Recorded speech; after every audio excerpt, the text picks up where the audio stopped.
আসসালামু আলাইকুম এভরিওয়ান। আজকে আপনাদেরকে রান্না করে দেখাবো তেলাপিয়া মাছ দিয়ে মুলো রান্না করব। দেখুন, তেলাপিয়া মাছ আমি এভাবে কেটে নিয়েছি আর কেটে ধুয়ে নিয়েছি। আর এখানে নিয়েছি আমি মুলো, সাদা মুলো নিয়েছি। সাদা মুলো এভাবে কেটে নিয়েছি। আর নিয়েছি এখানে মশলা, হলুদের গুঁড়া, মরিচের গুঁড়া, লবণ। আর নিয়েছি পেঁয়াজ বাটা, রসুন বাটা। এখানে আমি রসুন বাটা নিয়েছি 2 চামচ, পেঁয়াজ বাটা নিয়েছি 2 চামচের একটু বেশি। আপনারা দেবেন পরিমাণ মতো, পেঁয়াজ একটু বেশি দিলেও ভালো হয়। আর নিয়েছি আমি ধনেপাতা। আর এখানে মরিচের গুঁড়ো নিয়েছি 1.5 চামচ, হলুদের গুঁড়ো 1 চামচের একটু কম, আর লবণ তো পরিমাণ মতো দিব। আর নিয়েছি এখানে কাঁচামরিচ।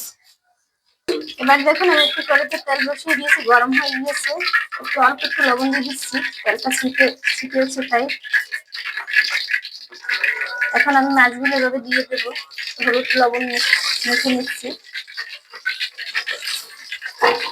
এভাবে আমি মাছগুলো এখন ভেজে নেব।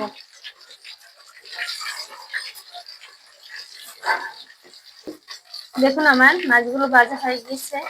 এবার এগুলো এভাবে সবগুলো উঠিয়ে নেব। এগুলো আস্তে আস্তে করে উঠিয়ে নেব। এবার আমি মূলো একটু ভেজে নেব হালকা, কারণ মাছে দিব তো তাই অল্প একটু। এভাবে একটু সাধারণ অল্প ভেজে দেব, এবারে বেশি ভাজবো না। দেখুন, আমি এভাবে একটু ভেজে নেব। এবার দেখুন, আমি মাছের তেলটায় একটা কড়াইতে বসিয়ে দিলাম, দিয়ে দিলাম রসুন বাটা, রসুন পেঁয়াজ বাটা দিয়ে আমি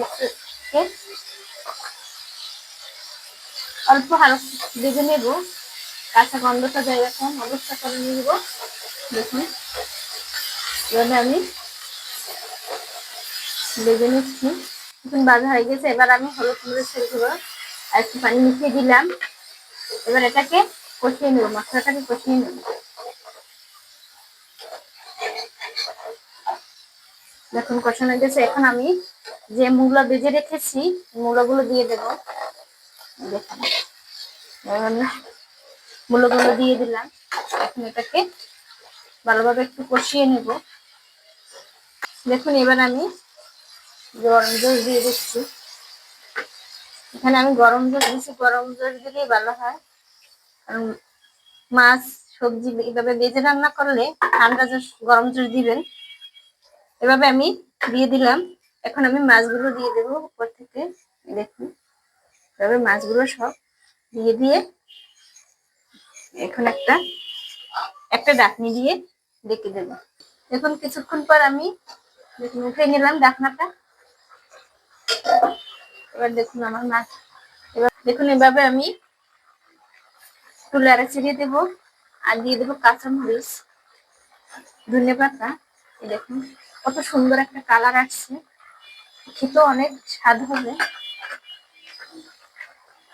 এখন আমি ধনেপাতা দিয়ে দেবো। এটাকে ধনেপাতা দিয়ে আমি এটা মাখা মাখা ঝোল রান্না করবো। দেখুন, এভাবে আমি দিয়ে করে নিব। আর এখন আপনারা লবণ হয়েছে কিনা দেখে নিবেন। দেখুন, এবার আমার রান্না হয়ে গিয়েছে। এখন আমি নামিয়ে ফেলবো। এরকম রান্নার ভিডিও দেখার জন্য আমার চ্যানেলটা সাবস্ক্রাইব করবেন এবং আমার পাশে থাকবেন।